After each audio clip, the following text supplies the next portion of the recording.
Hello guys, you already know it's Kayla here, and I'm just gonna start off this video by saying that I've been so overwhelmed by the massive influx of new BLs being released. I can hardly keep up these days, but at least there's always something to watch. So I spent today catching up with Oxygen, the series, and I have some thoughts. Usually I would wait until a drama ends before I make a video about it, but even just 3 episodes into this series, I'm seeing red flags. Don't worry, I do have things I'd like to highlight and praise. However, I'm not gonna lie, there's one trope in particular that's been bothering me ever since I started making BL content, and unfortunately, it does play a big part in this series. Let's get into it, shall we? So Oxygen is about this boy named Solo who suffers from nightmares and restlessness due to a past traumatic event. He meets his love interest Guitar one night when he stumbles into a coffee shop. Guitar, who works the night shift,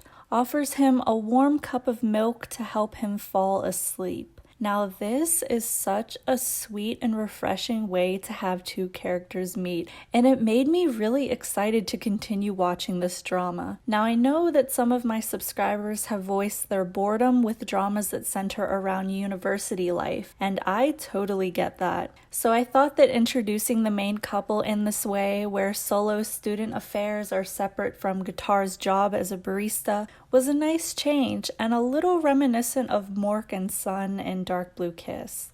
Another promising scene I latched onto was the introduction of Solo's best friend, Cal. In the first episode, we see them sitting with another friend of theirs, and Cal is so nonchalantly talking about hitting on this guy named Fu, who happens to be Solo's sibling. My initial thought was, finally, a gay friend group, because how often is it that BL characters affirm their sexuality? I talked about this ages ago, but it's always, I don't like men, just him. Granted, I think a lot of newer dramas have been more progressive in this aspect, but overall, it was nice to see male characters act so freely on their same-sex attractions. Cal's innocent pining over Fu really helps to balance out the darker undertones of this drama. When it comes to the third couple, Doctors Petch and Perth, I'm not that interested in their storyline yet. I am, however, a little turned off by the constant meddling in their business by Guitar's co-worker, Kim. Kim is a self-professed Fujishi,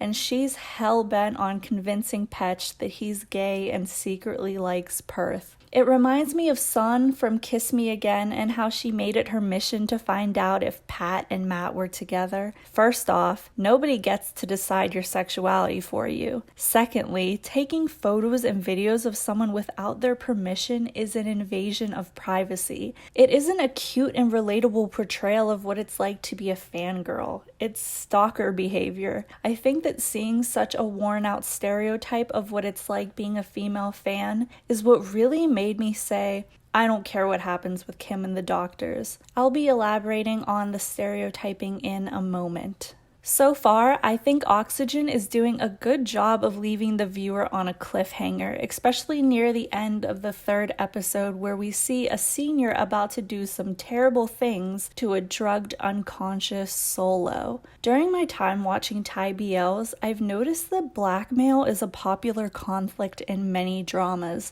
and this is actually something that I've wanted to make an entire video about using The Judgment as an example. Maybe someday if I can ever get my hands on the footage. But anyway, I bring this up because I want to point out some of the cliches in this series, one being this blackmail scene. Another more lighthearted cliche that I can recall off the top of my head is Guitar wiping milk froth from Solo's mouth. Here's a game for you legal drinkers. Take a shot every time there's a romantic slow-mo mouth wipe in a drama. Okay, so now that I've gotten all that out of the way, let me ask you guys a serious question. Why is it that female characters in BLs always fall into one of 3 stereotypes? The obsessive Fujishi, the villain trying to steal someone's man, or the one girl in an all-male friend group that's not like the other girls. I just can't with the blatant misogyny. What makes it worse is when the director of the series is a man, because you wonder if the way that they're portraying women in their series is a reflection of how they view women in their everyday life. Are we just these two-dimensional flat characters to you? The toxic fangirl, the jealous bitch, the friend who's not interested in vapid, girly things and is somehow better because of that? It's a rarity that we'll see female characters develop into anything beyond this, and as a woman, I find it very insulting. Sure, the focus of BL are boys, but that doesn't mean that female characters have to be written into these outdated patriarchal themes. When I think deeper about the fact that these dramas are usually adapted from novels written by women, it makes me so sad knowing that they couldn't be bothered to give their female characters some depth. Maybe it's just a lack of creativity, but again, as a woman, I know that there is so much we internalize about who we are and what roles we should strive to fill within society. I'm not here to psychoanalyze any authors or directors. I'm just trying to make sense of this phenomena of badly written female characters. While we're talking about poor characterization, isn't it funny how there are some female characters who don't cause much conflict in the novels, but are rewritten as antagonists for the series? That in itself represents a much larger problem, but I'll save that for when I make a video about Together. I don't know who needs to hear this, but there are not just 3 categories of women in the world. Believe it or not, we're intelligent beings and we're going to call out bullshit when we see it. But let me stop here before I ramble on forever. I really want to know what you guys think of this series so far. Do you love it? Do you hate it? Do you have mixed feelings like I do? Leave your thoughts in the comments so I can read through them and see things from your perspectives. As this series progresses, expect more videos about it because I'm invested, and I'm sure there's going to be a lot more to talk about.